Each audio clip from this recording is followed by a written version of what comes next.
മനോഭീഷ്ടം സ്ഥാപിതം യേന ഭൂതലെ സ്വയം രൂപ കഥാ മഹ്യം ദദാതി സപദാന്തികം. വന്ദേഹം ശ്രീഗുരുഃ ശ്രീയുതപദകമലം ശ്രീഗുരൂൻ വൈഷ്ണവാംച. ശ്രീരൂപം സാഗ്രജാതാൻ സഹഗണ രഘുനാഥാന്വിതം തം സജീവം സാദ്വൈതം സാവധൂതം പരിജനസഹിതം കൃഷ്ണചൈതന്യദേവം. ശ്രീരാധാകൃഷ്ണപാദാൻ സഹഗണ ലളിതാ ശ്രീവിശാഖാന്വിതാം ച.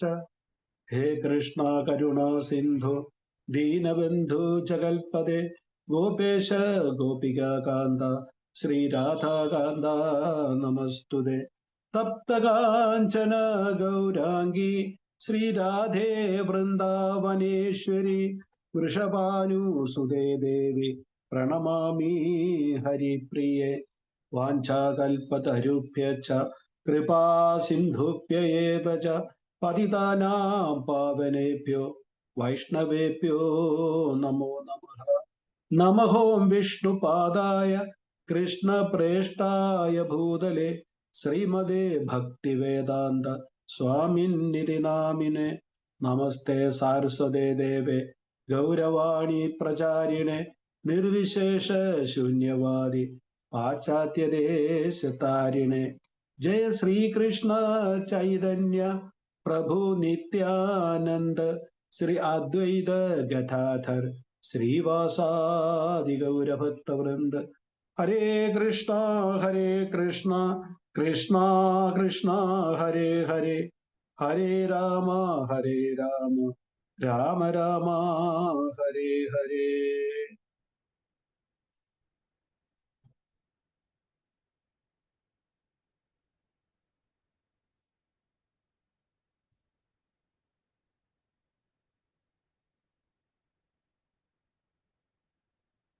ഹരേ കൃഷ്ണ.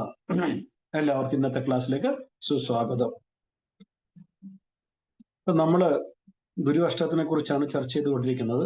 ഗുരു അഷ്ടകത്തിൽ നമ്മൾ ഏതാണ്ടൊരു ഗുരുവിൽ നിന്ന് നമുക്ക് 4 രത്നങ്ങൾ ലഭിച്ചിട്ടുണ്ട് ഇതുവരെ, അല്ലേ? അപ്പം 4 രത്നങ്ങൾ ഏതൊക്കെയായിരുന്നു എന്ന് നമുക്ക് നോക്കാം. 4 രത്നങ്ങൾ നമുക്ക് ആദ്യം കിട്ടിയത് മായാ തത്വത്തിനെ കുറിച്ച് ഗുരു നമുക്ക് നമ്മളെ ബോധവാന്മാരാക്കുകയാണ്. ഗുരു ബോധവാന്മാരാക്കുകയാണ്. അതായത് നമ്മൾ ഈ ഭൗതിക ലോകത്തിൽ എങ്ങനെയാണ് മായയുടെ പ്രഭാവ വലയത്തിൽ കുടുങ്ങിയിരിക്കുന്നത്, ആദ്യം നമ്മളെ ഗുരു അതിന് ബോധവാന്മാരാക്കുന്നു. ശേഷം ഈ മോഹവലയത്തിൽ നമ്മൾ എങ്ങനെ മോചിതരാകാൻ കഴിയുമെന്ന് ഗുരു നമ്മളെ പഠിപ്പിക്കുന്നു. അതാണ് ആദ്യത്തെ തത്വം, മായതത്വം. ഇപ്പൊ ഗ്രന്ഥങ്ങളെ അടിസ്ഥാനമാക്കി മാത്രമല്ല, ഈ ഗ്രന്ഥങ്ങളിൽ പറയുന്ന മാതിരി ജീവിതം നയിച്ചു കാണിക്കുന്നത്. ചിലരുണ്ട് ഗ്രന്ഥങ്ങളിൽ പറയുന്ന അതേപോലെ പറയും, ജീവിതം ഗ്രന്ഥങ്ങളിൽ പറയുന്ന അനുസരിച്ചായിരിക്കില്ല. അതല്ല യഥാർത്ഥ ഗുരു എന്ന് പറഞ്ഞാൽ ഗ്രന്ഥങ്ങളിൽ എന്താണ് പറഞ്ഞിരിക്കുന്നത് അത് നമ്മളെ പഠിപ്പിക്കുന്നതിനോടൊപ്പം ആ ഗ്രന്ഥങ്ങളെ അടിസ്ഥാനമാക്കി ജീവിതം നയിക്കുന്നു. അതാണ് ആചാര്യൻ. ആചരത്തെ ഇതി ആചാര്യ. ആ ആചരണത്തിൽ ആ ജീവിതം കാണിക്കുന്നവനാണ് ആചാര്യൻ, അല്ലെ ഗുരു. അപ്പൊ മായയിൽ നിന്നും എങ്ങനെ വെളിയെ വരണം എന്നുള്ളത് പ്രവചിക്കുക മാത്രമല്ല, ഗുരുക്കന്മാരത് ചെയ്ത് കാണിക്കുകയാണ്. നമ്മളുടെ ഗുരുക്കന്മാർ എല്ലാ ദിവസവും മംഗളാർത്തിക്ക് വരും, ദിവസം അവർ 16 മാല ജപിക്കും, ഭാഗവതം കേൾക്കും, ഭാഗവതം വായിക്കും. എന്താണ് നമ്മളോട് ചെയ്യണമെന്ന് പറയുന്നത് അത് അവർ നമ്മളെ ചെയ്ത് കാണിക്കും. അതാണ് ഗുരു. ഒന്നുകൂടി വിശദമായി പറഞ്ഞാല്, അതായത് ഗുരു ഒരു ഉദാഹരണമായിട്ട് നമ്മൾ മുമ്പിൽ വരികയാണ്. ഞാൻ ഇത് ചെയ്യുന്നു, അതുകൊണ്ട് നിങ്ങളും ഇത് ചെയ്യണം.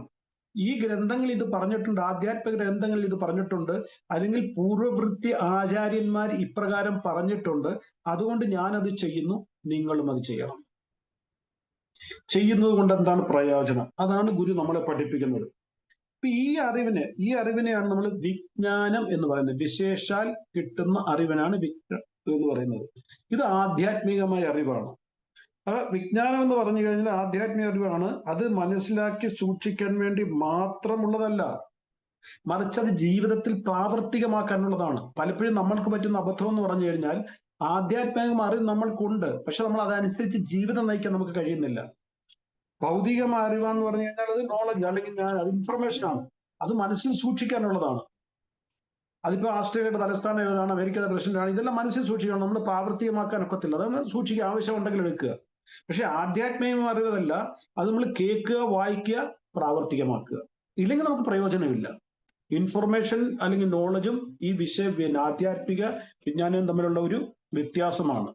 അപ്പൊ ഗുരു എന്താണ് ചെയ്യുന്നത്? ഗുരു ആധ്യാത്മിക ഗ്രന്ഥങ്ങളിലെ ശ്ലോകങ്ങളുടെ ഉച്ചാരണത്തിലൂടെ, പ്രഭാഷണങ്ങളിലൂടെ, കഥ പറയുന്നതിലൂടെ, അദ്ദേഹത്തിന്റെ ജീവിതശൈലിയിലൂടെ, അതായത് തന്റെ ശിഷ്യന്മാർക്ക് ഹൃദയത്തിൽ അതിന്റെ അനുഭൂതിയും ആനന്ദവും അനുഭവവും ഗുരു പങ്കുവെക്കുകയാണ്. എന്തിന്റെ? ഏതെങ്കിലും ഒരു ശ്ലോകത്തിൽ എന്തെങ്കിലും പറഞ്ഞിട്ടുണ്ടെങ്കിൽ അത് ഗുരു നമ്മളെ ഉച്ചരിച്ച് കേൾപ്പിക്കുന്നു, വിവരിച്ച് കേൾക്കുന്നു. കഥയുടെ ഭാഗം എന്നൊരു ഉദാഹരണം എടുക്കാം, വർണ്ണിച്ച് കേൾപ്പിക്കുന്നു. എന്നിട്ട് അതിൽ നിന്ന് കിട്ടുന്ന ഒരു അനുഭൂതി അല്ലെ അനുഭവം അത് നമ്മൾക്ക് പകർന്നു. അതാണ് ഗുരു. അപ്പൊ ഗുരു നമുക്ക് ആദ്യം തരുന്ന രത്നം എന്ന് പറയുന്നത് മായതത്വത്തിനെ കുറിച്ചുള്ള അറിവാണ്. ഒപ്പം ഈ മായയുടെ വലയത്തിൽ നിന്നും എങ്ങനെ വെളിയെ വരാമെന്ന്. രണ്ടാമത്തെ രത്നം എന്ത് വരുന്നു? ഗൗരതത്വം. മഹാപ്രഭു കീർത്തനം എത്തിക്കിട്ടുന്നുള്ള ശ്ലോകം നോക്ക്. മായാതത്വം ഒരു കുരുക്കാണ്, എല്ലാ ജീവാത്മാക്കളെയും കുരുക്കുന്നതാണ് മായ. മായയെക്കുറിച്ച് നമ്മൾ ഒരുപാട് കേട്ടിട്ടുണ്ട്, പക്ഷെ നമുക്ക് അറിയില്ല മായ എന്താണ്. പ്രഭുപാദ് തന്നെ പറഞ്ഞിട്ടുണ്ട്, എന്റെ ശിഷ്യന്മാരുടെ ഉള്ള ഏറ്റവും വലിയ പോരായ്മ എന്താന്ന് ചോദിച്ചാൽ അവർ മായയെ ഭയക്കുന്നില്ല. നമുക്ക് മായയും ഭഗവാന്റെ ശക്തിയാണ്, അതിൽ നിന്നും വെളിവരിക എന്ന് പറഞ്ഞ് ഇത്ര എളുപ്പമല്ല. അപ്പൊ ഗുരു നമ്മളെ പഠിപ്പിക്കുന്ന ഈ കുരുക്കിൽ നിന്ന് തിരിച്ചു വരാനുള്ള വഴി നമ്മളെ കാണിച്ചു തരുന്നത് ആദ്യത്തെ അതാണ് ഗുരുതത്വം. അതിന്റെ ഉപായമാണ് ഗുരുതത്വം. ഗൗരതത്വം ഗൗരതത്വം മഹാപ്രഭുവിന്റെ. അപ്പൊ ഗുരു നമ്മെ പഠിപ്പിക്കുന്നതാണ് ഈ ആത്മീയ ലോകത്ത് മുഴുവൻ ജനതയും മായയുടെ പ്രഭാവലയത്തിലാണ്. എല്ലാവരും മായയുടെ പ്രഭാവലത്തിലാണ്. ഞാൻ പലപ്പോഴും പറയുന്നത്, ഇവിടെ ഏതൊരു വ്യക്തിയായാലും മനുഷ്യ ജീവനാണെങ്കിൽ അവൻ ഏത് രാജ്യത്ത്, ഏത് സംസ്ഥാനത്ത്, ഏത് ഭാഗത്തായിക്കോട്ടെ, ഏത് മതമായിക്കോട്ടെ, ഏത് ജാതി ആയിക്കോട്ടെ, കൃഷ്ണനെ സേവിച്ചേ പറ്റൂ. കൃഷ്ണന് രണ്ട് ശക്തിയുണ്ട്, ഒന്ന് മായാശക്തി, ഒന്ന് അന്തരംഗ ശക്തി. ബഹിരംഗ ശക്തി, അന്തരംഗ ശക്തി. ഇതിൽ ഏതെങ്കിലും ഒരു ശക്തിയെ നമുക്ക് സേവിച്ചേ പറ്റൂ. ആരെ സേവിക്കണം എന്നുള്ള സ്വാതന്ത്ര്യം മാത്രമേ മനുഷ്യന് പ്രകൃതി നമുക്ക് തന്നിട്ടുള്ളൂ. അല്ലാതെ നമുക്ക് ഈ ഭൗതിക ലോകത്തിൽ യാതൊരുവിധ സ്വാതന്ത്ര്യവും പ്രകൃതി തന്നിട്ടില്ല. ഉള്ളി സ്വാതന്ത്ര്യം നമുക്ക് തന്നിരിക്കുന്നത് പറഞ്ഞാൽ ഇതിൽ ഏതെങ്കിലും ഒന്നിനെ ചൂസ് ചെയ്യുക. ഒന്നീ മായാതത്വം, അല്ലെങ്കിൽ ഭക്തിതത്വം, അല്ലെങ്കിൽ അന്തരംഗ ശക്തി. ഇതിൽ ഏതെങ്കിലും ഒരു ശക്തിയെ നമ്മൾ സ്വീകരിച്ചേ പറ്റൂ. അപ്പൊ ഗുരു എന്താണ് പറയുന്നത്? അതായത് ഈ ഭൗതിക ലോകത്തെ മുഴുവൻ ജനം മായയുടെ പ്രഭാവലത്തിലാണ്. അതിൽ ആരാണോ ശ്രീ ചൈതന്യ, അതാണ് മഹാപ്രഭു കീർത്തന നൃത്യഗീത്, മഹാപ്രഭുവിന്റെ ശരണത്തിൽ ആശ്രയം പ്രാപിക്കുന്നു, അദ്ദേഹത്തിന്റെ പാതാര ബിന്ദങ്ങളിൽ അഭയം പ്രാപിക്കുന്നത്, അദ്ദേഹത്തിന്റെ നാമരൂപഗുണ ലീലങ്ങളുടെ കീർത്തനം ചെയ്യുന്നത്, നാമം ജപിക്കുന്നത്, അദ്ദേഹം പറഞ്ഞ വഴിയിലൂടെ സഞ്ചരിക്കുന്നത്, മഹാപ്രഭു നമുക്ക് തന്ന ആധ്യാത്മിക അറിവിന്റെ ഒരു അംശമെങ്കിലും നമ്മളുടെ ഉള്ളിൽ നമ്മൾ കൊണ്ടുവരാൻ കഴിഞ്ഞാൽ ആ വ്യക്തിക്ക് മായയുടെ പ്രഭാവത്തിൽ നിന്നും, അഥവാ മായയുടെ കെണിയിൽ നിന്നും നമുക്ക് വെളിയിൽ വരാൻ പറ്റും. അതാണ് രണ്ടാമത്തെ തത്വം. ശ്രീമദ് ഭാഗവത്തില് 12ാമത്തെ സ്കന്ധത്തില് മൂന്നാമത്തെ 51 ശ്ലോകത്തിൽ പറയുന്നുണ്ട്, കലോ ദോഷ നിധേരാജൻ ഏക മഹാൻ ഗുണാൻ കീർത്തന ഏവ കൃഷ്ണസ്യ മുക്തസംഗ പരം വ്രജേത്. കലേ ദോഷ നിധേരാജൻ. ഈ കലിയുഗത്തിൽ ഒരുപാട് ദോഷങ്ങൾ പറഞ്ഞിട്ടുണ്ട്, ഒരുപാട് ദോഷങ്ങൾ. രാജൻ പറഞ്ഞ ഇവിടെ പരീക്ഷിത് മഹാരാജനോട് പറയണം. കലദോഷ രാജൻ ഹി ഏക മഹാൻ ഗുണം. ഒരേ ഒരു മഹാൻ ഗുണം എന്തുവാണ്? കീർത്തനാത് ഏവ കൃഷ്ണസ്യ. അതായത് തീർച്ചയായിട്ടും ഭഗവാന്റെ ഹോളി നെയിം ആര് ജപിക്കുന്നു, മുക്തസംഗ പരം വ്രജേത്, ആ വ്യക്തിക്ക് ഈ ഭൗതിക ലോകത്തിൽ നിന്നും ഭോഗം മാത്രമല്ല ഭഗവാന്റെ ദിവ്യധാമത്തിൽ എത്തിച്ചേരാൻ കഴിയും. അപ്പൊ കലിയുഗത്തിൽ എന്താണ് നമ്മൾ ചെയ്യേണ്ടതെന്ന് ഗുരു പഠിപ്പിക്കുകയാണ്. രണ്ടാമത്തെ. മൂന്നാമത് ഗുരു നോക്കുന്ന രത്നമാണ് വിഗ്രഹതത്വം.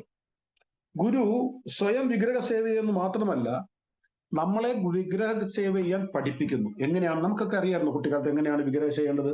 ഒരാർത്തിയിൽ എത്ര പ്രാവശ്യം ഒഴിയണം, ആദ്യത്തെ സീക്വൻസ് എന്താണ്, അതിൽ നമ്മൾ പാലിക്കേണ്ട നിയമങ്ങൾ, അതിന് എന്തെല്ലാം നമ്മൾ ശുദ്ധീകരണം വേണം, ആന്തരിക ശുദ്ധി, ബാഹ്യശുദ്ധി, എന്തെല്ലാമാണ് അവിടെ വേണ്ടത്, ഇതൊന്നും നമുക്കറിയത്തില്ലായിരുന്നു. ഇത് നമ്മളെ പഠിപ്പിച്ചത് ഗുരുവാണ്. മാത്രമല്ല അവിടെ അതുകൊണ്ട് തീരുന്നില്ല, ഗുരു നമ്മളെ അതിന് പ്രാപ്തരാക്കി.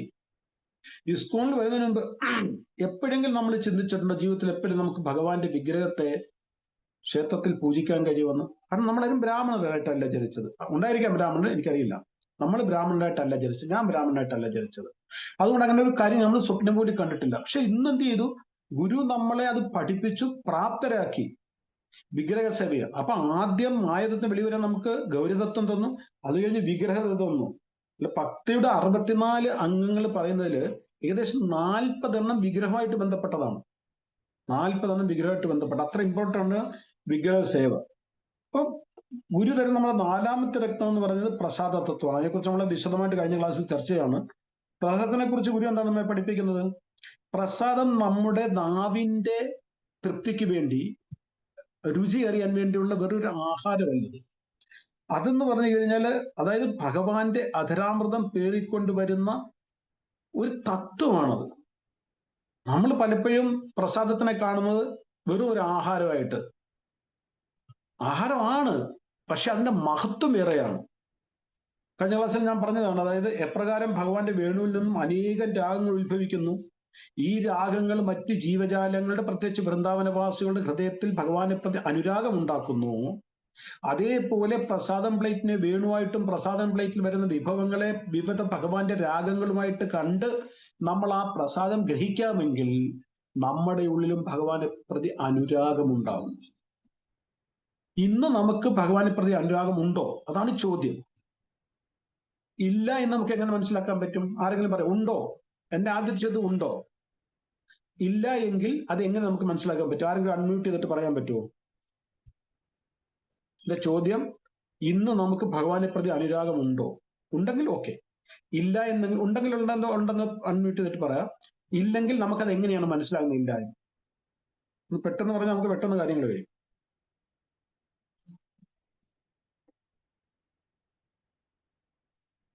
ഹരേ കൃഷ്ണന്റെ ചോദ്യം ആരെങ്കിലും കേട്ടോ? ആ, എന്റെ ചോദ്യം ഇതാണ്, ഇപ്പൊ നമ്മുടെ ഉള്ളിൽ ഭഗവാനെ പ്രതി അനുരാഗം ഉണ്ടോ? മാതാജിയുടെ ചോദിച്ചതുണ്ടോ? ഉണ്ടെന്ന് പറയാം പ്രഭു. ശരിയായ അർത്ഥത്തിലാണോ എന്ന് എനിക്ക് അറിയില്ല പ്രഭു.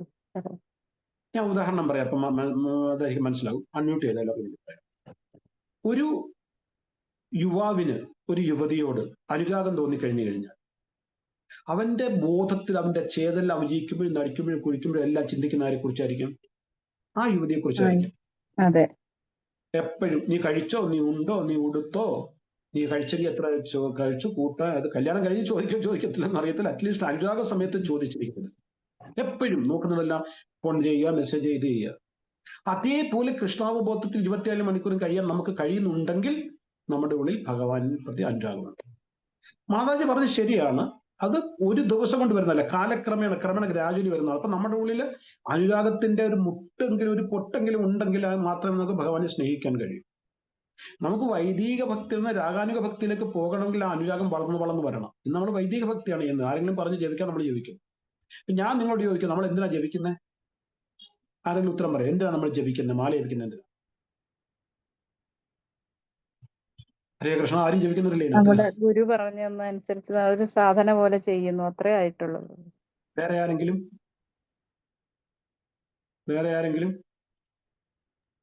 ഭഗവാനുമായിട്ടുള്ള ഒരു അടുപ്പം ഉണ്ടാവാൻ, ഒരു ശുദ്ധീകരണം സ്വയം. ഓക്കെ, അത് ശരിയാണ്. രണ്ട് ശരിയാണ്. വേറെ ആർക്കെങ്കിലും എന്തെങ്കിലും പറയാം? നമ്മുടെ മനസ്സിന്റെ ശുദ്ധീകരണത്തിനും ഭഗവാനെ നമ്മുടെ മനസ്സിലിരുത്താൻ വേണ്ടിയിട്ടും നമുക്ക് ഭഗവാനോട് ഒരു ബന്ധം സൃഷ്ടിച്ചെടുക്കാനും വേണ്ടിയിട്ടാണ് ഭഗവാനോട് ഒരു അനുരാഗം തോന്നുന്നത്. ഈ പറഞ്ഞതെല്ലാം ശരിയാണ്. നമുക്ക് ഓരോ സ്റ്റേജിലും മാറി വരും. ആദ്യം നമ്മളിപ്പോ ഭക്തി വന്നപ്പോൾ ആരെങ്കിലും മാതാജി പ്രോജയോട് പറഞ്ഞ് ഒരു മാല ജപിക്കാൻ പറഞ്ഞു, നമ്മൾ ജപിക്കാൻ തുടങ്ങി. എന്തിനാ ജപിക്കുന്ന വെച്ചാൽ നമുക്കൊന്നും അറിയില്ല. ഈ പറഞ്ഞ മാതിരി ജപിക്കാൻ ഗുരുക്കന്മാര് പറഞ്ഞു, നമ്മൾ ജപിക്കുന്നു. അത് കഴിഞ്ഞ് നമ്മളോട് പറഞ്ഞു 16 മാല ജപിച്ച് 4 നിയമം വായിക്കഴിഞ്ഞ് ദീക്ഷ എടുക്കാമെന്ന് പറഞ്ഞു. അപ്പൊ നമ്മൾ അതിനുവേണ്ടി ജപിക്കാൻ തുടങ്ങി. അപ്പൊ ദീക്ഷ കിട്ടിക്കഴിഞ്ഞപ്പോൾ ഇപ്പൊ ഈ പറഞ്ഞ മാതിരി ഇന്റർണൽ ക്ലീനിങ്, മനസ്സിന്റെ ശുദ്ധീകരണത്തിന് വേണ്ടി ജപിക്കാൻ തുടങ്ങി. പിന്നെ കുറച്ചുകൂടെ കഴിയുമ്പോൾ ഇപ്പൊ പറഞ്ഞ മാതിരി ഭഗവാനുമായിട്ട് ബന്ധം സ്ഥാപിക്കാൻ വേണ്ടി. ഇത് കഴിഞ്ഞപ്പോൾ ഒരു സ്റ്റേജ് ആകുമ്പോൾ നമ്മൾ പറയും നമ്മൾ പ്യുവർ ആകുന്നതിന് വേണ്ടിയിട്ടാണ് ആധ്യാത്മ ജഗത്തിൽ പോകാൻ വേണ്ടി. ഇവിടെ എല്ലാം കേന്ദ്ര ബിന്ദു ആരാണ്? ഞാനാണ്. കൃഷ്ണ ഇവിടെ പോയി? Where is Krishna? ഞാൻ എനിക്ക് വേണ്ടി ചോദിക്കുന്നു, എനിക്ക് ജപം, എന്റെ ശുദ്ധീകരണത്തിന് വേണ്ടിയില്ല, എനിക്ക് ദീക്ഷ വേണം, ഇതെല്ലാം ഞാനാണ്. ഞാൻ ഞാൻ ഞാൻ കൃഷ്ണ ഇവിടെ പോയി? ഇനി ഒരു സ്റ്റേജ് കഴിയുമ്പോൾ നമ്മുടെ മനസ്സിൽ വരും കൃഷ്ണന്റെ പ്രസന്നതയ്ക്ക് വേണ്ടിയാണ് നമ്മൾ ജപിക്കുന്നത്. എന്തിനാണ് നമ്മൾ മാല ജപിക്കുന്നത്? ഓലകുന്താന്തി പോനോ ഇന്റർണൽ ക്ലീനിങ്ങോ ഇതൊന്നുമല്ല. കൃഷ്ണന്റെ നാമം ജപിക്കുന്നത് കൃഷ്ണ ഇഷ്ടമാണ്.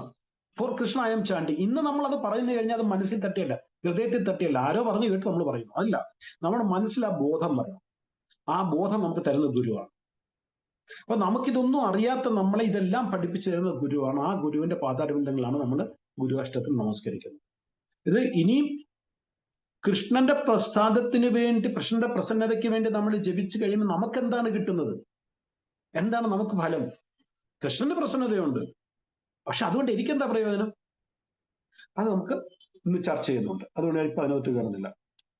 അപ്പം ഇങ്ങനെ നമ്മള് നമ്മുടെ മുമ്പിൽ വരുന്ന പ്രസാദം പ്ലേറ്റിലെ വിഭവങ്ങള് ഭഗവാന്റെ വേണുവിൽ നിന്ന് വരുന്ന വിവിധ രാഗങ്ങളായി ഉൾക്കൊണ്ടുകൊണ്ട് നമ്മളത് കഴിക്കുമ്പോൾ നമ്മുടെ ഉള്ളിലും ഭഗവാനെ പ്രതി അനുരാഗം ഉണ്ടാവും. ഇന്ന് അനുരാഗം ഒരുപക്ഷെ ഇല്ല, ഉണ്ടെങ്കിൽ തന്നെ അത് വെറും അങ്കുരി അവസ്ഥയിലാണ്. ഭക്തിവിനോദ് ഠാക്കൂർ ഇതിനെക്കുറിച്ച് പറയുന്നത്, ഭഗവാൻ അറിയാം നമ്മുടെ ഈ നാവ്. നമ്മൾ നോക്ക്, നമ്മുടെ കണ്ണിനൊറ്റ ജോലിയേ ഉള്ളൂ, എന്തുവാ? കാണുക. രണ്ടെണ്ണം വന്നേക്കുന്നത്. ചെവിക്ക് ഒരു ജോലിയേ ഉള്ളൂ, എന്തുവാ? കേൾക്കുക. രണ്ടെണ്ണം വന്നേക്കുന്നത്. മൂക്കിന് ഒരു ജോലിയേ ഉള്ളൂ, ശ്വസിക്കുക. നമുക്ക് രണ്ടെണ്ണം വന്നിരിക്കുന്നത്.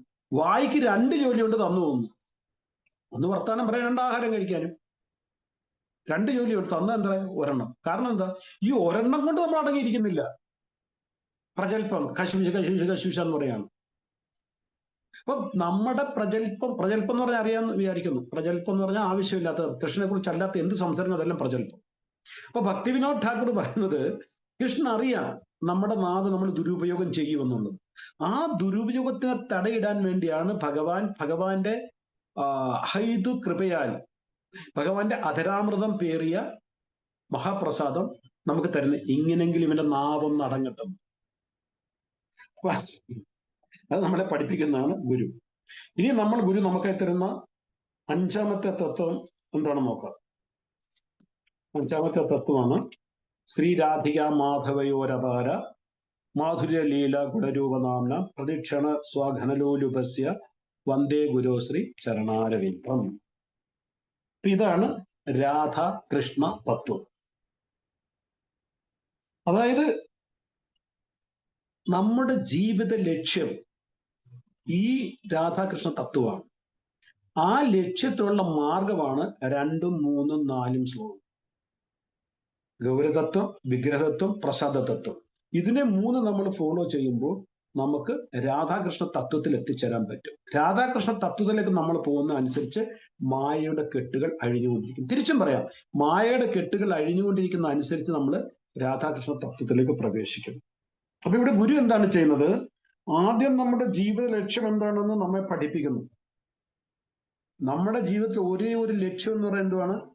കൃഷ്ണപ്രേമം, കൃഷ്ണസേവ. ഇതാണ് നമ്മുടെ ജീവിത ലക്ഷ്യം. ഇത് നമ്മൾ മനസ്സിലാക്കിയത് എപ്പോഴാണ്? ഗുരുവിൽ കൂടിയാണ്. പിന്നെ ഈ ലക്ഷ്യം എങ്ങനെ നമുക്ക് നേടാൻ കഴിയും, അത് നമ്മളെ പഠിപ്പിക്കുന്നതാണ് ഗുരു. ഇവിടെ രാധാകൃഷ്ണന്മാരുടെ അപാര മാധുര്യ ലീല ഗുണരൂപ നാംന. ഈ ശ്ലോകം ഒന്ന് ശ്രദ്ധിക്കണേ.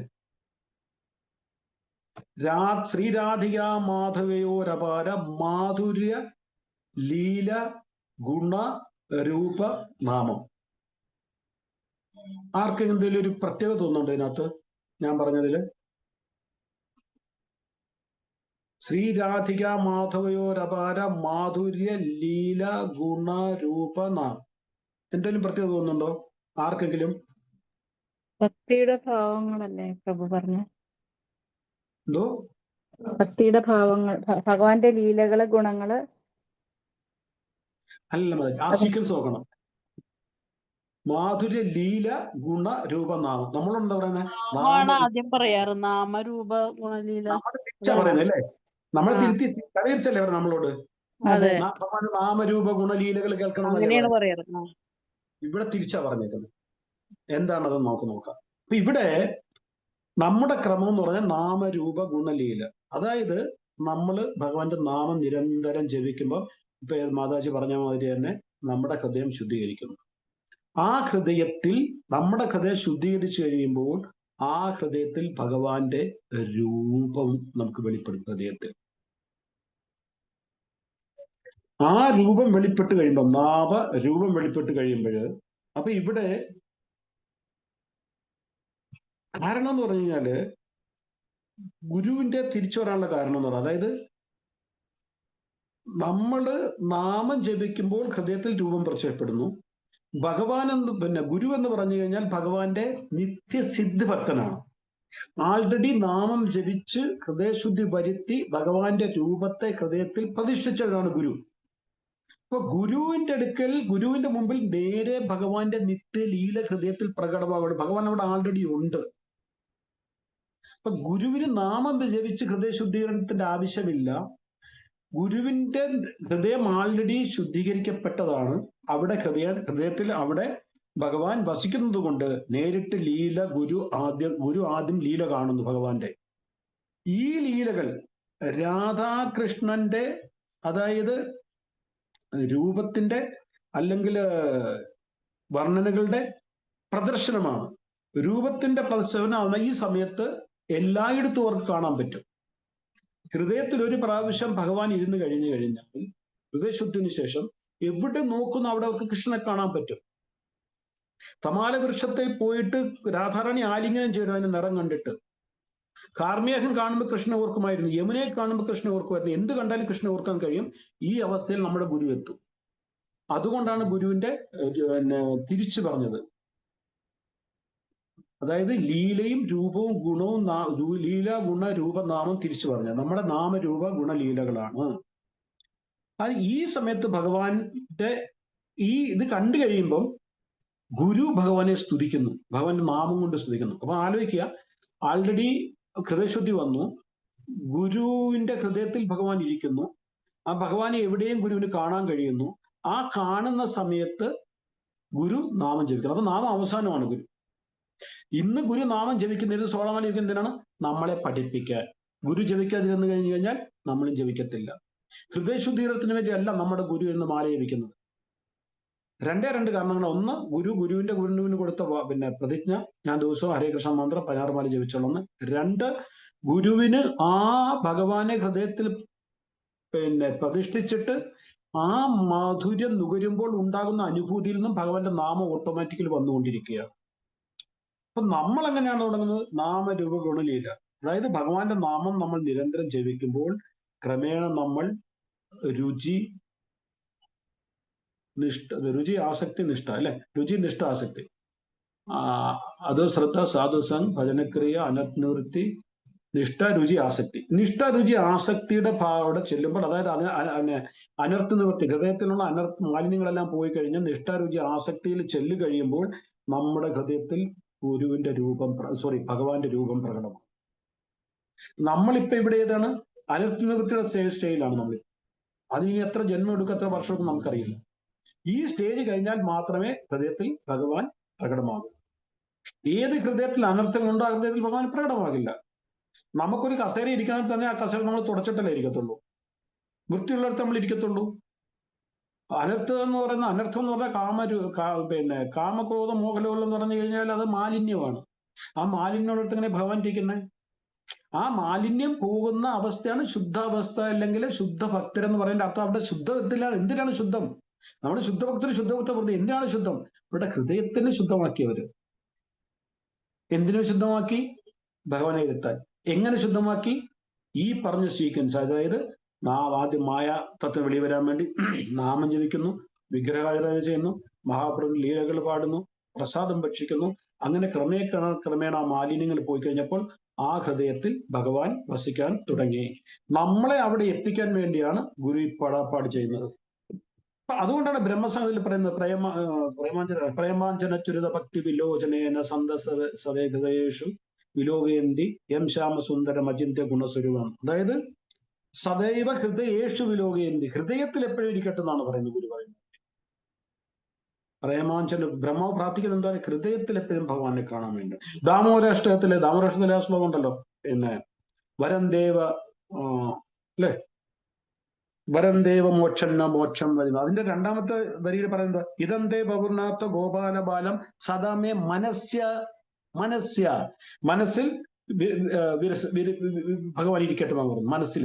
അപ്പം അവിടെ എന്താ പറയുന്നത്, വരം തരാൻ അങ്ങ് വളരെ കൃപാലുവാണ്. എന്ത് വരം വേണം അങ്ങ് തരാം. എനിക്കതൊന്നും വേണ്ട. എനിക്കെന്താ വേണ്ടേ? വൃന്ദാവനത്തിലെ ഈ ബാലരൂപം, ആ രൂപം എന്റെ മനുഷ്യ വിരസ്തം കിം അന്യേ, വേറെ എനിക്കൊന്നും വേണ്ട. ആ രൂപം എന്റെ ഹൃദയത്തിൽ. ഏത് രൂപം? വൃന്ദാവനത്തിലെ ബാലരൂപം. അപ്പൊ ഗുരുക്കന്മാരിലെ ആചാര്യന്മാര് ഭഗവാനെ ഹൃദയത്തിൽ സ്ഥാപിച്ചിട്ട് അത് എങ്ങനെ സ്ഥാപിക്കണമെന്ന് അവർ നമ്മളെ പഠിപ്പിക്കും. അവർക്ക് അതിന്റെ ആവശ്യമില്ല. പക്ഷെ ജീവദയ, ഔട്ട് ഓഫ് കോസ്റ്റ്ലെസ് മേഴ്സി. പിന്നെ അതാണ് പറയുന്നത്, സത്യവ്രത മുനി പാടുന്നത്, വൃന്ദാവനത്തിൽ അങ്ങയുടെ രൂപം, അങ്ങയുടെ ആ ബാല്യരൂപം, വൃന്ദാവനത്തിലെ രൂപം, അത് എന്റെ ഹൃദയത്തിൽ പതിയട്ടെ. അപ്പൊ ഭഗവാന്റെ ദർശനം ശുദ്ധഭക്തരുടെ ഹൃദയത്തിൽ എങ്ങനെയാണ്, അതിനെക്കുറിച്ച് കുറച്ചുകൂടെ നമുക്ക് വിശദമാക്കാം. ആദ്യം ഞാൻ ഒരു ചോദ്യം ചോദിച്ചായിരുന്നു. നമ്മൾ പറഞ്ഞു ഭഗവാന്റെ പ്രസന്നതയ്ക്ക് വേണ്ടിയാണ് നമ്മൾ മാല ജപിക്കുന്നത്. അങ്ങനെയാണെങ്കിൽ നമുക്ക് എന്ത് പ്രയോജനം? ആ പ്രയോജനം ഞാൻ പറഞ്ഞു പിന്നീട് പറയാം. നമുക്കൊന്ന് ചർച്ച ചെയ്യാം. അതായത് ഭഗവാന്റെ ദർശനം ശുദ്ധഭക്തരുടെ ഹൃദയത്തിലാണ് ആദ്യം പ്രകടമാകുന്നത് നമ്മൾ പറഞ്ഞു. അപ്പൊ നമ്മെ പോലുള്ള സാധക അവസ്ഥയിൽ ആദ്യം ഭഗവാന്റെ നാമജപമാണ് പറഞ്ഞിരിക്കുന്നത്. ഗുരു നമ്മളെന്ന് പറയാൻ ആദ്യം നമ്മൾ അമ്പലത്തിൽ വന്നപ്പോ എന്ത് പറഞ്ഞത്?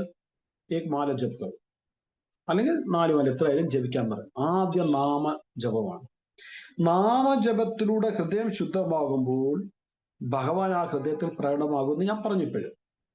വീണ്ടും നമ്മൾ ജപിച്ചുകൊണ്ടിരിക്കുമ്പോൾ വീണ്ടും വീണ്ടും നമ്മൾ ജപിച്ചുകൊണ്ടിരിക്കും. അപ്പൊ നമുക്ക് ഭഗവാനെ ഹൃദയം, അത് ഈ ഏതവസ്ഥയിലാണ് പറയുന്നത്?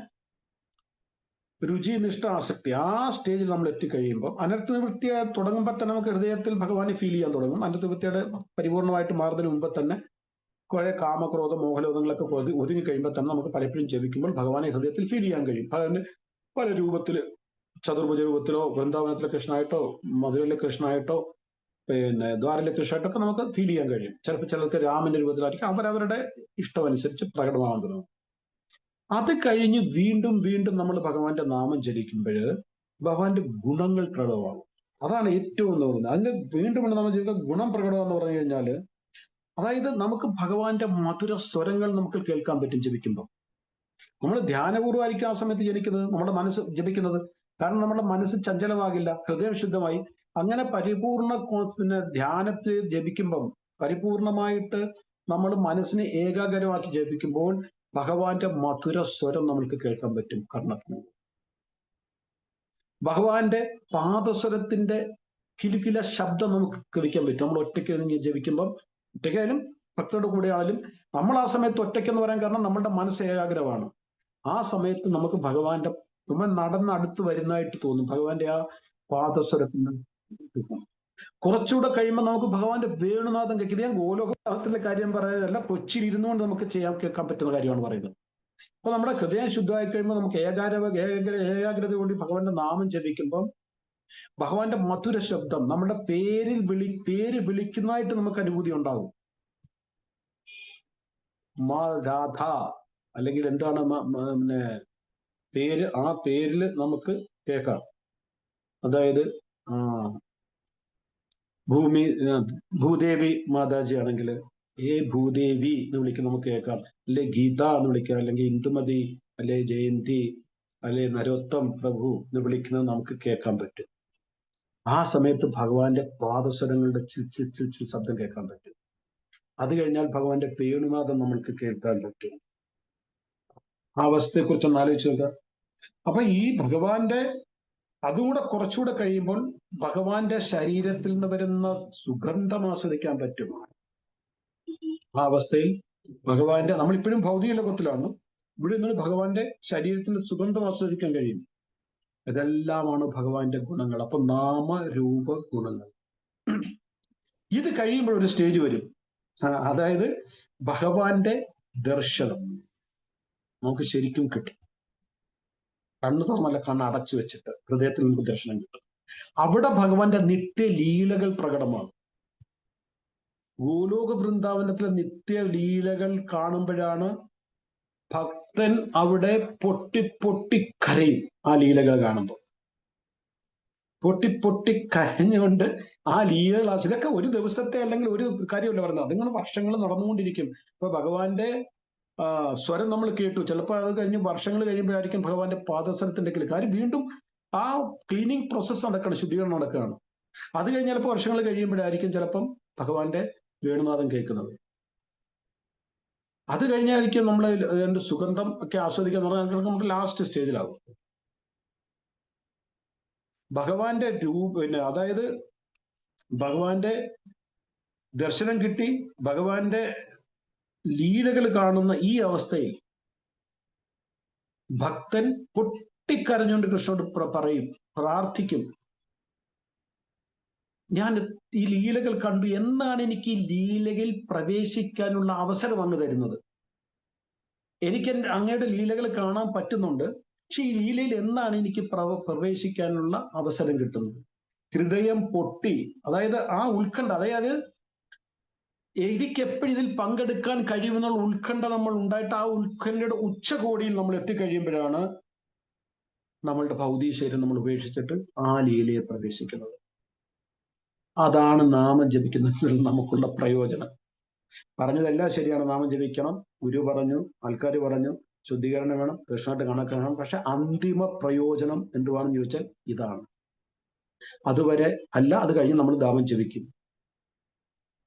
അപ്പൊ ആ ഉത്കണ്ഠയുടെ ഉച്ചകോടി അവസ്ഥയിൽ എത്തിക്കഴിയുമ്പം, നമുക്ക് കൃഷ്ണലീലയിൽ പ്രവേശിക്കാനുള്ള ഉത്കണ്ഠ കൂടിക്കഴിയുമ്പം, നമ്മൾ പൊട്ടിക്കരഞ്ഞുകൊണ്ട് കൃഷ്ണപാദാരവിന്ദങ്ങളിൽ കരഞ്ഞു പ്രാർത്ഥിക്കുമ്പോൾ, ആ പാദങ്ങൾ കണ്ണുനീര് കൊണ്ട് അഭിഷേകം ചെയ്ത് കഴിയുമ്പോൾ കൃഷ്ണൻ നമ്മളെ അങ്ങോട്ട് വിളിക്കും ആ ലീലയിൽ പങ്കെടുക്കാൻ. ഈ അവസരം നമുക്ക് ഒരുക്കി തരുന്ന ആരാണോ ആ ഗുരുവിന്റെ പാദാരവിന്ദങ്ങളിലാണ് നമ്മൾ പ്രണമിക്കുന്നത്. വന്ദേ ഗുരുശ്രീ ചരണാരവിന്ദം. അതുകൊണ്ടാണ് ആചാര്യന്മാരെ നമ്മൾ വലിയ വലിയ ആചാര്യന്മാർ അഭിസംബോധന ചെയ്യുമ്പോൾ ഉപയോഗിക്കുന്ന ഒരു വാക്കുണ്ട്, നിത്യലീല പ്രതിഷ്ഠ ശ്രീല പ്രഭുപാദ്. ഭഗവാന്റെ നിത്യലീല പ്രതിഷ്ഠരാണ് അവരാ നിത്യലീല ഉള്ളവരാണ്. ജയപ്രകാശ് പ്രഭുപാദ് പറഞ്ഞില്ലേ ഭഗവാന്റെ നിത്യപാർഷദാണെന്ന്. നമ്മൾക്ക് വേണ്ടിയിട്ട് അവരിവിടെ വന്നതാണ്. ആ ഗുരുവിന്റെ പാദാരവിന്ദങ്ങളിൽ വന്ദിച്ചില്ല, പിന്നെ ആരുടെ പാദാരവിന്ദങ്ങളാണ് നമ്മൾ വന്ദിക്കേണ്ടത്? അതായത് അഴുക്ക് ചാലിക്കിടന്ന് നമ്മളെ എടുത്ത് വൃത്തിയാക്കി ഗുരുവിന്റെ റോൾ എന്താണ്? ഞാൻ എപ്പോഴും പറയാറുള്ള ഉദാഹരണം ഇതാണ്. ജോലി ചെയ്യുന്ന 9 മണി 5 മണി വരെ ജോലി ചെയ്യുന്ന ഒരു വ്യക്തി വൈകിട്ട് 5 മണിക്ക് വീട്ടിൽ വന്നാൽ എന്താ ചെയ്യുന്നത്? ഷൂ ഊരി അങ്ങോട്ട് ഇട്ട് കസേരയിൽ അവിടെ ഇരിക്കും, ടിവിയുടെ റിമോട്ട് എടുത്ത് ഓൺ ചെയ്യും, ഇപ്പൊ മൊബൈൽ പിടിച്ചോണ്ടിരിക്കും. അപ്പൊ ഭാര്യയ്ക്ക് ചായ ഇടണം. ഇപ്പൊ 1 വയസ്സുള്ള കുട്ടിയുണ്ട്, ഈ കുട്ടി എടുത്ത് കൈ കൊണ്ട് കൊടുക്കും. അമ്മ, മോനെ ഒന്ന് നോക്കാൻ, ഞാൻ ചായ ഇട്ടുണ്ട് വരാന്ന് പറയും. അപ്പൊ ഒരു കയ്യിൽ ചിലപ്പോൾ മൊബൈൽ വായിച്ചത് മോനെ കളിച്ചോണ്ടിരിക്കും, എന്റെ മോനെ ചക്കരക്കുട്ട എന്നൊക്കെ പറഞ്ഞുകൊണ്ടിരിക്കുമ്പോൾ അവൻ ചൂച്ചു വെക്കല്ലേ അപ്പി ഇടുന്നു. ഒറ്റ വിളിയാ അവിടെ കിടന്ന് നിലവിളിക്കുന്ന പോലെ ഭാര്യ വിളിക്കും. ഭാര്യയുടെ പേര് മായ എന്നാണ്. ഈ മായേ അല്ലെങ്കിൽ രാധേ എന്താ വെച്ചാൽ വിളിക്കും. വേണമെങ്കിൽ അവിടുന്ന് പേടിച്ചോടി ഒരു എന്ത് സംഭവിച്ചു വരുമ്പോ ആ കൊച്ചിനിങ്ങനെ ശരീരത്തെ ദൂരെ അഭിപ്പിച്ച്, കാര്യം ഓഫീസിൽ നിന്ന് വന്ന ഡ്രസ്സാണ്, അഴുക്കാതിരിക്കാൻ വേണ്ടി അങ്ങോട്ട് ദൂറ്റ് മാറ്റി പിടിക്കും. ആ കൂട സുന്ദരേശൻ മൊത്തം അപ്പിയിട്ട് ചൂച്ചു വെച്ചെന്ന്. അമ്മ ആ കുഞ്ഞിനെ ശരീരത്തിന് ദൂരെ പിടിക്കത്തില്ല. അമ്മ അടുത്ത് പിടിച്ചോടു. എന്നിട്ട് എന്താ ചക്കരക്കുട്ട, അച്ഛൻ്റെ ഉടുപ്പ് നീ വൃത്തിയേടാക്കിയോ, അച്ഛനെ ഇനി കുടിപ്പിക്കണം നിനക്ക്.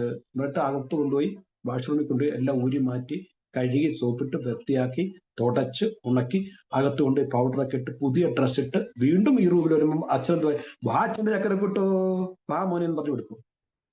ഇതാണ് ഗുരു ചെയ്യുന്നത്.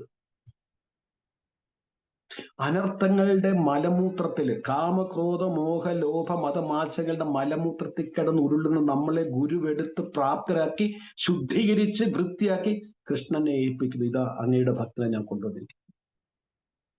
ആ ഗുരുവിന്റെ പാദാരവിന്ദങ്ങളിലാണ് നമ്മൾ നമസ്കരിക്കുന്നത്. അതാണ് ഗുരുവിന്റെ റോള്, അതാണ് ഗുരു. ആ ഗുരു തത്വത്തിനെ കുറിച്ചാണ് നമ്മൾ പഠിച്ചുകൊണ്ടിരിക്കുന്നത്. അപ്പൊ പിന്നെ അവസാനം വരുന്നത് പ്രദക്ഷിണാസ്വാദന ലോലുപസ്യ, പ്രദക്ഷിണധന ആസ്വാദന ലോലുപസ്യ. ഗുരു ആരാണ്? അതായത് നിത്യലീലയുടെ ആസ്വാദനം, പ്രദക്ഷിണ ലോലുപസ്യ എന്ന് പറഞ്ഞാൽ ഉത്കണ്ഠ. അതായത് ഓരോ നിമിഷം ഉത്കണ്ഠയോടെ ഭഗവാന്റെ നിത്യലീല പ്രകട ലീലയെ പ്രവേശിക്കാനായി ഉത്കണ്ഠയോടുകൂടി ഇരിക്കുകയും നമ്മളെ അതിൽ പ്രവേശിപ്പിക്കുകയും ചെയ്യുന്നവൻ ആരാണോ അതാണ്. അപ്പം രാധാകൃഷ്ണ തത്വത്തില് ഇത്രയേ ഉള്ളൂ പറയാൻ. ആർക്കെങ്കിലും എന്തെങ്കിലും ചോദിക്കണം എന്നുണ്ടെങ്കിൽ ചോദിക്കാം. എന്തെങ്കിലും പറയാനുണ്ടെങ്കിൽ പറയാം. ഹരേ കൃഷ്ണ.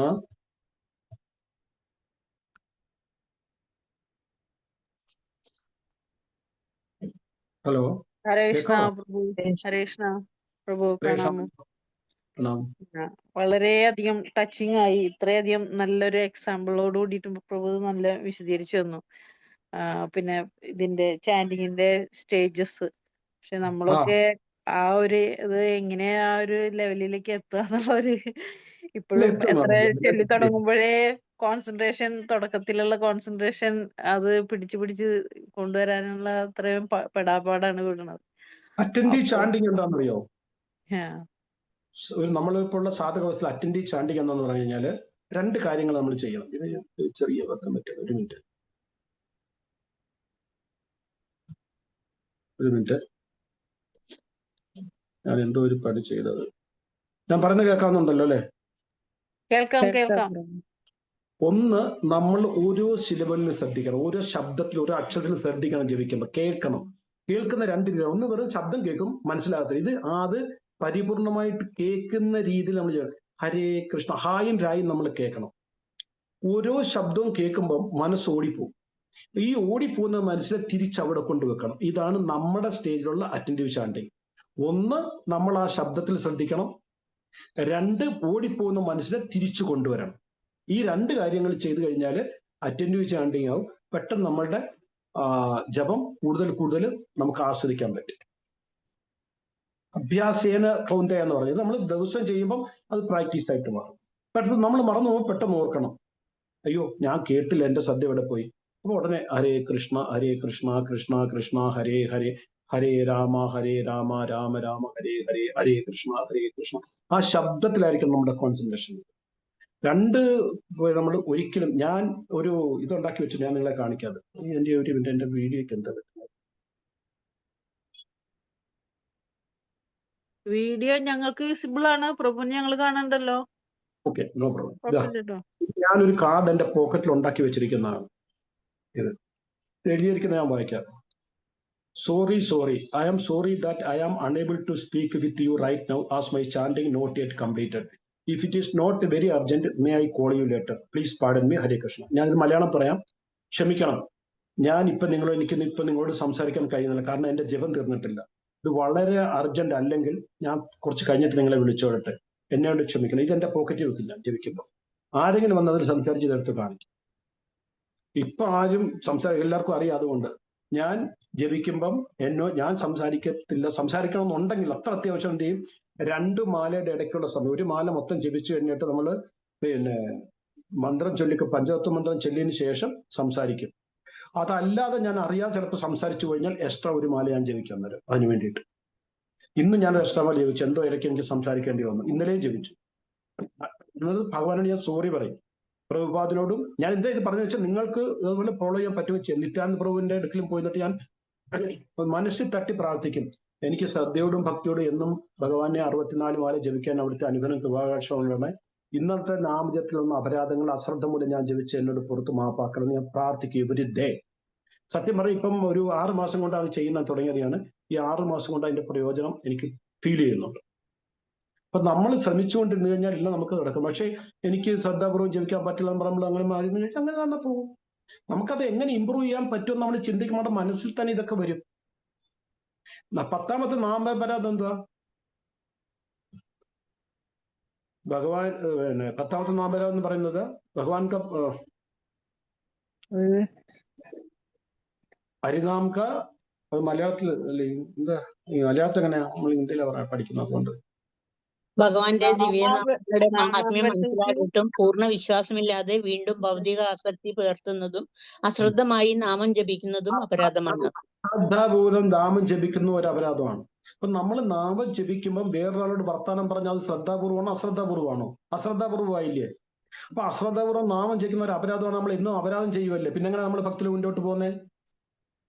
പറഞ്ഞ മനസ്സിലായില്ലേ?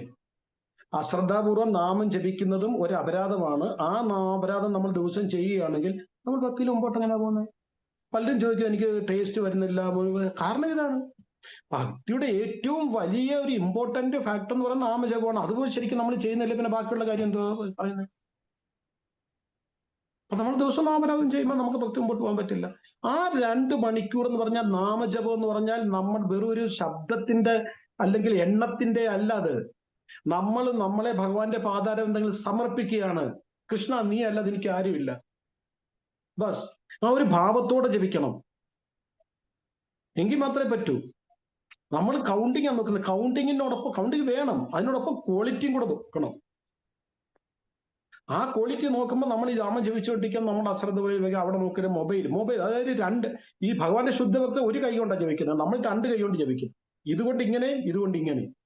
ഹരേ കൃഷ്ണ ഹരേ കൃഷ്ണ. മൊബൈൽ നോക്കുക, വാട്സാപ്പ് നോക്കുക, ഹരേ കൃഷ്ണ ഹരേ കൃഷ്ണ ഹരേ ഹരേ. എവിടെയാ ജപം? നിങ്ങൾ വെളുപ്പിനെ 3 മണി മുതൽ 10:30 വരെ എന്റെ മൊബൈലിൽ വിളിക്കും, നിങ്ങൾക്ക് കിട്ടില്ല. ഞാൻ സൈലൻസിൽ വെക്കും. അത് കഴിഞ്ഞെടുത്ത് നോക്കി എത്ര മിസ് കോൾ ഉണ്ട്, പിന്നെ ഞാൻ വിളിക്കും. അത്ര ഫോൺ വന്ന ഈ ഇന്ത്യ പാകിസ്ഥാൻ യുദ്ധം നടക്കാൻ ഞാൻ പ്രധാനമന്ത്രി ഒന്നും അല്ലല്ലോ. ആരെത്ര അത്യാവശ്യമായിട്ട് എന്നെ വിളിക്കാൻ? മക്കൾക്കറിയാം, അവർ 10 കഴിഞ്ഞേ വിളിക്കും. എന്റെ മോൾ ആദ്യം വിളിക്കുന്നത് എന്നും. അവൾ മോള് 11 മണി കഴിഞ്ഞേ വിളിക്കുള്ളൂ. അപ്പൊ നമ്മൾ മൊബൈൽ സ്വിച്ച് ഓഫ് ചെയ്ത് വെക്കുക, അല്ലെങ്കിൽ സൈലൻസിൽ വെക്കുക. കയ്യിൽ മൊബൈൽ വെക്കരുത്. ആരെങ്കിലും സംസാരിക്കാൻ വന്ന സ്നേഹപൂർവ്വം പറയാം, എന്റെ ഈ മാല ജപിച്ചു കഴിഞ്ഞിട്ട് സംസാരിക്കുക, നീ ജപം തീർന്നോട്ടെ. അല്ലെങ്കിൽ ഒരു മാല ജപിച്ചു കഴിഞ്ഞിട്ട് ആ ബീഡുബായിൽ നിന്ന് കൈയെടുത്ത് വെച്ചിട്ട് അവരോട് വർത്തമാനം പറയും. ഞാൻ അങ്ങനെ ചെയ്യുന്നത്. ബീഡുബായിൽ നിന്ന് കൈയെടുക്കും, എടുത്തിട്ട് അവരോട് വർത്തമാനം പറയും. നാമജപമാണ് ഏറ്റവും പ്രധാനം. നാമം ജപിക്കുമ്പോൾ ഭഗവാന്റെ ശബ്ദാവതാരാണ് നാമം. ഭഗവാൻ അവിടെ പ്രത്യക്ഷപ്പെടുകയാണ്. ആ ഭഗവാനെ അവഹേളിക്കുകയാണ് നമ്മൾ വേറെ എന്തെങ്കിലും ചെയ്യുമ്പോൾ, വേറെ എന്തെങ്കിലും പറയുമ്പോൾ, വേറെ എന്തെങ്കിലും കേൾക്കുമ്പോൾ. നാമം ജപിച്ചോണ്ടിരിക്കുക, എടീ അത് സ്റ്റവ് ഒന്ന് ഓഫ് ചെയ്തേക്കണേ, ഇതൊക്കെ തെറ്റാണിത്, അപരാധമാണിതെല്ലാം. കഥ കടച്ച് വീട്ടിൽ നിന്നാ ജപിക്കുന്ന കഥ കടച്ചകത്ത് കയറി ഭഗവാന്റെ ഫോട്ടോയുടെ അല്ലെങ്കിൽ അമ്പലത്തിന്റെ മുമ്പിൽ ഇരുന്നിട്ട് എല്ലാവരോടും വീട്ടിൽ പറയണം, ഇനി നാമം ജപിച്ച നമ്പർ എന്നെ ശല്യം ചെയ്യരുത്. എന്ത് സംഭവം വന്നാലും ശരി, ഭൂകമ്പം ഉണ്ടായാലും ശരി, ഞാൻ ഇവിടുന്ന് എത്തോളാം. നാമം ജപിച്ചുകൊണ്ട് എത്തു കഴിഞ്ഞാൽ കൊല കൊണ്ടാണിപ്പോ. ഇത്ര സ്ട്രിക്റ്റ് ആയിരിക്കണം നമ്മുടെ മനസ്സ്. നാമജപത്തിൽ ഒരു ഡൈല്യൂഷനും പാടില്ല. ബാക്കിയെല്ലാം ടീക്കേ. നിങ്ങൾ വായിച്ചുകൊണ്ടിരിക്കുമ്പോൾ അല്ലെങ്കിൽ കേൾക്കൊണ്ടിരിക്കുമ്പോൾ സംസാരിക്കാൻ പാടില്ല, എന്നാലും അത് ടീക്കേ. ഏറ്റവും പ്രധാനം നാമജപമാണ്. നാമജപമാണ് നമ്മളെ ശുദ്ധീകരിക്കുന്നത്. നാമജപമാണ് നമ്മളെ മുമ്പോട്ട് പോകുന്നത്. ഈ നാമജപം നല്ലതാകാൻ വേണ്ടിയാണ് ബാക്കി നമ്മൾ സേവ ചെയ്യുന്നതും ഭാഗവതം വായിക്കുന്നതും കേൾക്കുന്നത്. ഈ നാമജപം നല്ലതാക്കാൻ വേണ്ടിയാണ്. പക്ഷെ ഓട്ടയുള്ള പാത്രത്തിൽ വെള്ളം ഒഴിച്ചുകൊണ്ടിരുന്നാൽ അതെങ്ങനെ വെള്ളം നിറയുന്നത്? നമ്മൾ ഒരിടത്ത് കേൾക്കുകയും ചെയ്യുന്നു, സേവയും ചെയ്യുന്നു, എല്ലാം ചെയ്യുന്നു. പക്ഷെ നാമജപം നമ്മുടെ പരിതാപകരമായ അവസ്ഥയാണ്. എങ്ങനെ നമുക്ക് മുമ്പോട്ട് പോകാൻ പറ്റുന്നത്? അതുകൊണ്ട് നാമജപത്തിൽ എനിക്ക് ശ്രദ്ധിക്കണം. ഓക്കെ, ആർക്കെങ്കിലും ചോദിക്കാനുണ്ടോ ഇനി? ഹരേ ഹരേ കൃഷ്ണ കൃഷ്ണ. പ്രഭു. വളരെ ഉപകാരം. ഹരേ കൃഷ്ണ പ്രഭു. നാമജപത്തിന്റെ പ്രാധാന്യമൊക്കെ പറഞ്ഞത് വളരെ ഉപകാരം. ഇത്രയും കാര്യമൊന്നും അറിയില്ലായിരുന്നു പ്രഭു. അതുപോലെ കൃഷ്ണന്റെ സന്തോഷത്തിന് വേണ്ടിയാണ് നാമം ജപിക്കുന്നതെന്നൊക്കെ ഇങ്ങനെ ക്ലാസ്സുകളിൽ കേട്ട് പറയാന്നല്ലാണ്ട് അങ്ങനെ ഒരു സന്തോഷം തോന്നിയിട്ടില്ല. ഞാനും പറഞ്ഞതേ ഉള്ളൂ. ഇപ്പോഴും എന്നോട് ചോദിച്ചു കഴിഞ്ഞാൽ ഞാൻ പറയാം, എന്റെ പ്യൂരിഫിക്കേഷൻ എന്നാണ് ചോദിക്കുന്നത് പറയാം. നമ്മൾ തന്നെ വരും. അത് തനിയെ വരുന്നല്ലോ. അത് തന്നെ വരുന്നു. ഓരോ സ്റ്റേജിൽ പ്രകടമായിക്കൊണ്ടിരിക്കും. എന്തായാലും ഒത്തിരി അറിവുകളായിരുന്നു പ്രഭു. ഒത്തിരി താങ്ക് യു പ്രഭു. ഹരേ കൃഷ്ണ. പ്രണാം. നാമം ജപിക്കുമ്പോൾ എന്നെ ഓർക്കുകയാണെങ്കിൽ എനിക്ക് വേണ്ടി ഇവിടെ പ്രാർത്ഥിക്കണം. തീർച്ചയായിട്ടും. ഹരേ കൃഷ്ണ. ഹരേ കൃഷ്ണ പ്രഭു. ഹരേ കൃഷ്ണ. ഹരേ കൃഷ്ണ. ഹരേ കൃഷ്ണ. നരോത്തം പ്രഭു, നമുക്ക് നിർത്തുകയല്ലേ ഇവിടെ? പറയൂ. നിർത്തുകയല്ലേ? അങ്ങയുടെ അനുവാദം. ഓക്കെ. ഓ, ഹരിബോൽ. ഹരേ കൃഷ്ണ. ഹരിബോൽ. വാഞ്ചാകൽപതരുഭ്യശ്ച കൃപാസിന്ധുഭ്യേവ ച പതിതാനാം വൃന്ദകി ജയ് ശ്രീ ജയ്. ജയ്. പ്രണാമം പ്രഭുജി. നല്ല ക്ലാസ് ആയിരുന്നു. Thank you. ഒരുപാട് കാര്യങ്ങൾ ശ്രദ്ധിക്കാൻ കിട്ടി. ഇതെല്ലാം പ്രാവർത്തികമാക്കണം എന്നുള്ള ആഗ്രഹം മനസ്സിൽ. ആ ആഗ്രഹമാണ് മാതാജി വലുത്. ആഗ്രഹം തീർച്ചയായിട്ടും പ്രാവർത്തികമാക്കും. പ്രഭുവിന്റെ അനുഗ്രഹം വേണം അതിന്, നമുക്ക് എല്ലാവർക്കും. കേട്ടില്ല. പ്രഭുവിന്റെ അനുഗ്രഹം വേണം അതിനെല്ലാവർക്കും. ഞാൻ പ്രാർത്ഥിക്കാം, അനുഗ്രഹം തരാൻ മാത്രമുള്ള യോഗ്യത എനിക്ക്. ഞാൻ എല്ലാവർക്കും വേണ്ടി തീർച്ചയായിട്ടും നാളെ പ്രാർത്ഥിക്കും. ഭഗവാന്റെ മുമ്പിൽ നിന്നിട്ട് ഒരു ദിവസം ദർശനാർത്ഥി സമയത്തിന് ആർക്കെങ്കിലും ഒക്കെ വേണ്ടി പ്രാർത്ഥിക്കാറുണ്ട്. നാളെ കൊച്ചി ഇസ്കോൺ സെന്ററിൽ ഈ ക്ലാസ് അറ്റൻഡ് ചെയ്യുന്ന എല്ലാവർക്കും വേണ്ടി ഞാൻ തീർച്ചയായിട്ടും പ്രാർത്ഥിക്കും.